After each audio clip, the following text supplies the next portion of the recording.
Welcome to Crooners and Coffeeshops, everyone. My name is Heather. Today I have Roberto Ortiz here to discuss his debut song, Dorigo, as well as how he got started in music and learning more about him as an artist. Roberto, would you like to go ahead and kind of give us some insight as to how you started in music and how Dorigo came to be? Yeah, I've been playing guitar since I guess like middle school. I was kind of a kid who just like walked around with a guitar and I was like obsessed with it. I was just like I would take it to classes, like whether it was biology class or gym, I would just like bring it. Except I did have a rule, no guitar at lunchtime. But yeah, so that's how I got into it. I kind of stopped. I went to music school for a bit and then left and didn't really touch my guitar for a few years. And then I just traveled for a long time and like lived in different countries. And then I picked it up again like 2 years ago and just started writing songs. And I was like, okay, this is what I want to do. And I've just been like on that journey ever since. Yeah, and maybe traveling around the world, seeing different cultures helped out with that too. That's awesome. I'm jealous. Oh, yeah, definitely. Yeah, a lot of the music I listen to is very international. Like I listen to a lot of like Brazilian tropicalia, a lot of Nigerian disco. I love like South African arrangements. Yeah, I listen to a lot of music. It's really exciting. Yeah, I mean, even just from Dorigo, you can tell that you have so many different influences from international genres and even genre blending. So, kind of going into your single, Dorigo is your debut. So, congratulations on that. It's been getting a lot of well deserved buzz from different publications, and that's awesome. Yeah, thanks, Dorigo. Ooh. And you also have an EP that you're planning on. I looked through your Instagram to see what was going on in your life. Would you like to share a little bit with the listeners about some of the thematic inspiration and maybe even some of the instrumental elements that you're going to be including? I don't know if I'm releasing an EP anytime soon. I did have an EP I made, but it's just kind of sitting there. I don't know if I'm gonna put it out just because I'm just taking it one song at a time. And I'm like, okay, maybe I'll put it out in like 3 months. But honestly, I don't know. I'm just having like a really fun journey making music. I wasn't even expecting to put these songs out. Like it just kind of happened because of COVID. I was like, oh my gosh, like I lost my job. I don't know what I'm gonna do. I was like, I guess I should put a song out. Yeah, I mean, we definitely appreciate any type of art form that's coming out now. It's a way for us to take our minds off of things since, we thought we were only going to be in this for 2 weeks, and here we are 6 months later. But yeah, and you definitely can't rush art, and whatever is going to be comfortable for you definitely is going to work better because there's no such thing as a formula for releasing, at least I don't think. Oh, I do have a song. It's called Up in the Sky. It's a lot groovier than Dorigo. It's really cool. I don't even know what to call it. It's like this weird, like kind of like alt country-ish pop song. I really don't know what to call it. Like I played it for a few people and like I get like way different like bands every time. They're like, it sounds like Weezer. It sounds like Group Love. I really don't know what it sounds like. I mean, you got some great musical comparisons there, so definitely not going to hate it. And I'm kind of going into the fact that you like to blend genres. At least for Dorigo, we did hear some indie rock, we heard some R&B, some international, some country in there as well. And I feel like music now essentially is blurring together the genres, and hopefully one day we'll just have the overall arching description of music with no genres. Um, but do you feel kind of like any type of pressure to create like a unique identity to go along with the fact that you do like to blend your genres together while creating music? I don't know. Like, so a lot of songs that are coming out right now are kind of like my first things I ever recorded. Like, I haven't been to a studio much. I just write a lot of stuff on guitar, and so like I had like a week in a studio. I was like, oh, let's see what we can do, in this week, and that was last summer. And then I just kind of went back to like working my job and like just writing songs on guitar. And so like those came out, they all like are heavily like indie rock, just because I was listening to a lot of indie rock at the time, and they're very singer songwriter. but I'm going for like a very specific sound. And now that I have like these songs out and then like some time has passed, like I'm getting to meet a lot more collaborators and work with a lot more people. And I have like management now, so that like really helps organize everything. So I'm really excited for like these next songs because they're like exactly the pocket I'm going for in terms of like this like genre meshing. And like yeah, I haven't really heard a lot of stuff like it, but so I'm like really excited to finally like drop these things. But that'll probably be like in like 10 months or a year. Yeah, I mean, we're definitely excited. We need some variation, sometimes, especially right now, everybody I feel like is making calming music, and because we can't go to coffee shops, so everybody's making coffee shop type music, ironically. And it's like, well, I like it, but also it kind of makes me miss going to a coffee shop at the same time. Yeah, wait, so how are you doing? You lived in coffee shops prior to this? Oh my gosh, I would go essentially every weekend to a different coffee shop here in LA. And I will admit that I've gotten pretty spoiled with the quality of coffee as opposed to like going to Starbucks or going to Coffee Bean. Not saying that, the coffee's not good. I sound like such a coffee snob, but there is a significant taste difference in terms of like a chain coffee place and then like a little small family owned coffee shop kind of thing. I really just miss like the atmosphere and the experience of being able to like sit at a coffee shop and like meet with someone or even like work for a few hours kind of thing. So that's really what I miss. But I understand a lot of their decisions because especially here in LA, like the larger your space is, the more rent you're going to pay for your space. So I understand why a lot of the smaller shops might not want to open right now. But hopefully we'll be able to get, normalized, hopefully by December at least. So I can have all my Christmas themed coffee. So are you making coffee at home now then? You must have like a crazy home setup. Oh, I wish. If I had my choice, I would have like a whole room for making coffee, but I do not. So I do have my coffee maker that I've had with me since I graduated college, my good old little Mr. Coffee. And I do have a Nespresso machine. So, but I've been buying some local beans from the coffee shops. So support local businesses, everybody. Yeah, buy your beans local. Yes, for sure. It helps a lot. So, and it also helps the farmers that are farming the coffee as well. So, I did want to ask you a fun question, and especially since, you were talking to your friends and they were saying, oh, you could sound like Group Love and Weezer and such.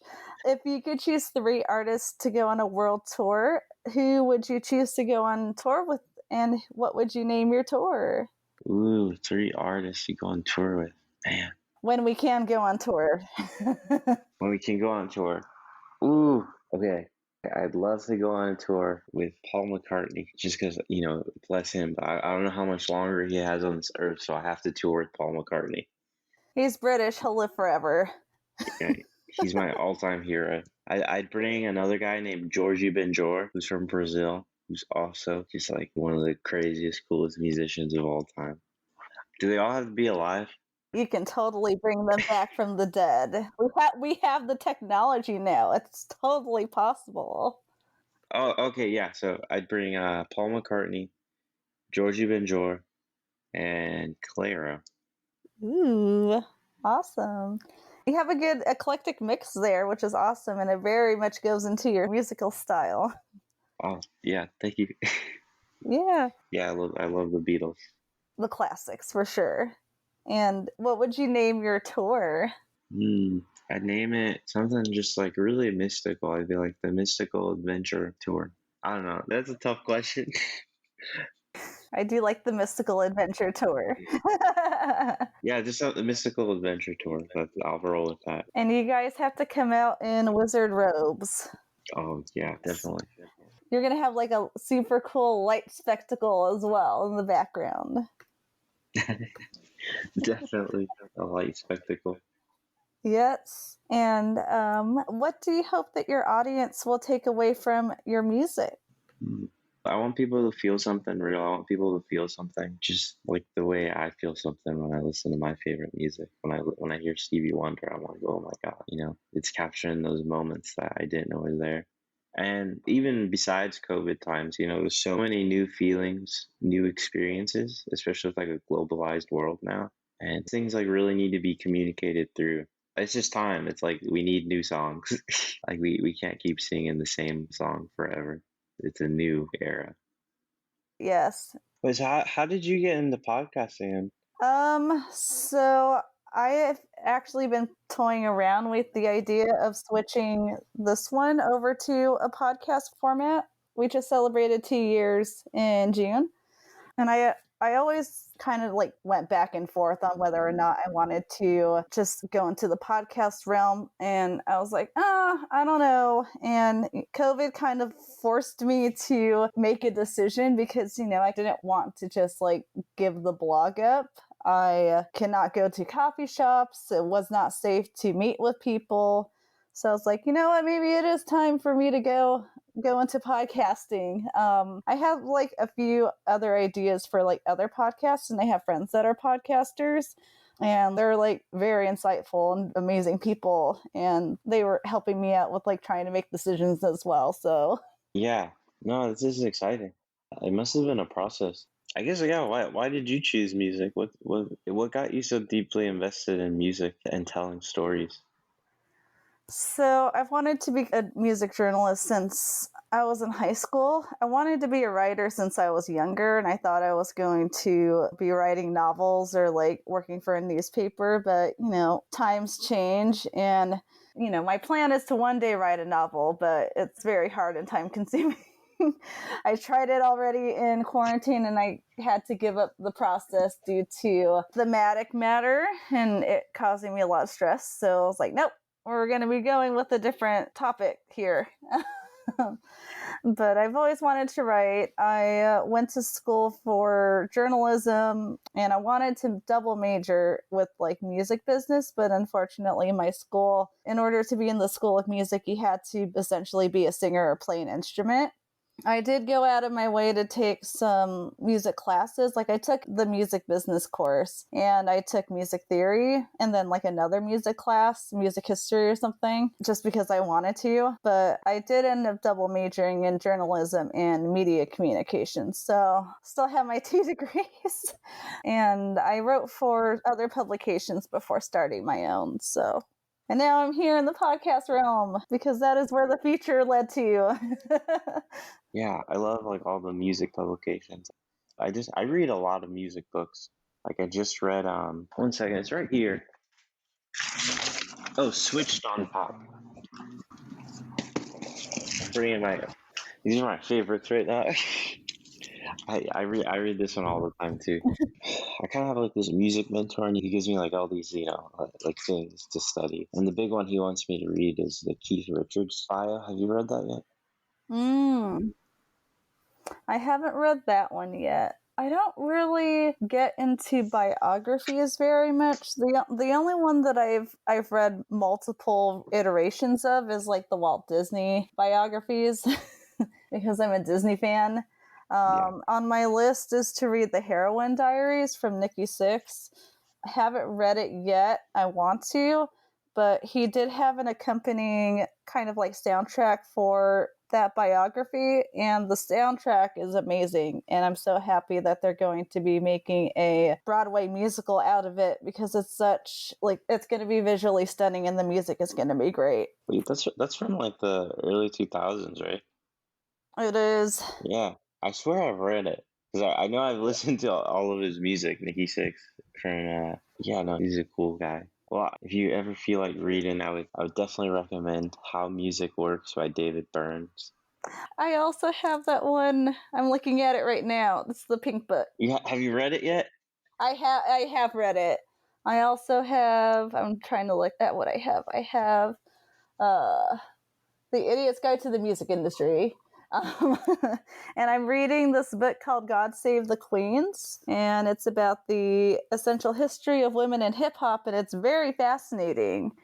And she has a very thick bibliography here, so I'll probably be checking out some of those works as well. Well, I'll write that one down. God save the Queen. Yes, God save the queens. But kind of to end us off on the interview portion, apart from the new single that we have ready to go, what other big exciting things should we be expecting from you? Hopefully in the near future. I have a side project called Water Bear. That's just me and my friends making songs. We put out a song a few days ago. It's doing all right. It got on a Spotify playlist on the second day, which is really weird because we didn't really tell anyone about it. But yeah, I mean, you can check out Water Bear. But yeah, for the most part, I'm just gonna be like really studying and preparing for this next batch of songs that I'm like really excited and proud to put out. But that'll be like a year. So yeah, well, if anyone is listening, keep tracking me. I'm always doing stuff. Yeah. And where can people find you online so I can check out your music and check out how awesome you are? Oh, my music is everywhere on Spotify and Apple Music. And if you go to YouTube, I will for sure have a few music videos up. I have one for Dorigo, and there's one for Up in the Sky too. Cool. I love the music video for Dorigo. It was so entertaining. I want to know where you got the iPhone costume. Oh, I just wanted a phone. Like I remember I was like, oh, I really want a phone.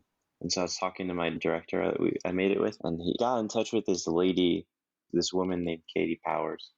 She creates a lot of things for them, and we're all like, we want a giant iPhone. And then she made it in like a week. A week? Yeah, she made that all from scratch. Like she just built it. She's really, really talented. And anyone who can like do something like that is really crazy, you know. Like I gave her some really bad drawing. I was like, iPhone. And she just made it. Wow. Shout out to Katie Powers for sure. I don't know where the suit is at actually right now. I don't even know. Kind of lost it. Ah, well, you got good use out of it for sure. And to go into our coffee shop love portion of Crooners and Coffee Shops, unfortunately, due to COVID, we can't really go to meet at a coffee shop in person, but we want to give some shout outs to our favorites. Today I went to Pan's. It's more of a cafe slash family owned restaurant out here in Culver City, and went there for brunch today to celebrate a friend's birthday. And I got an iced coffee. It was a Colombian roast, and it was very strong, and I was very happy with it because I needed it this morning. And they make a mean country fried steak. I'm such a sucker for country fried steak, and I was so happy with how it tasted, and the hash browns, and the tomatoes, and the waffles, and everything. So hopefully I'm making you hungry, everyone. Roberto, did you get to go anywhere today, or do you have a favorite coffee shop or cafe that you'd like to shout out? Ooh, I go to Tiago's a lot. I love Do Tiago. you know Tiago's? I love Tiago. I don't even know how I got there. It's like the most random little spot. Is that Sunset? I think it's Sunset. It's just like it's like I have no idea how I ended up at that coffee shop, but like I really like it. It's like cozy. The only other coffee shop I really went to is like so I used to like live on the beach for like a minute just because I like was like a vagabond when I was like 19, but I used to go to Tom's coffee shop every day. Oh, cool. Have you ever been to Tom's? To Tom's, I don't think so. I know I have not gone for the blog, and I can't recall if I've been there at some point in my life since living here. But my favorite out there by the beach is the Cow's End. They have like a bunch of cow themed decor, and they have a cow butt that's like where the sign is outside. They're cash only, but they have really good food. I've been to Calzone a bunch. I love Calzone. But yeah, shout out Tiago. Yes, shout out to Tiago and Pans in Culver City and Tom's Coffee and also the Cow's End because we love our coffee here. Yeah, Calzone. yes, for sure. Roberto, thank you for joining me today. It was awesome getting to chat with you about your music and life in general and all the coffee shops that we love. Yeah, thank you for bringing this opportunity and creating this awesome podcast so people can share their stories. Yeah, thank you. It was amusing to hear yours, and we definitely can't wait for the music that you have upcoming for sure. Alrighty, everybody. Stay safe out there and stay caffeinated.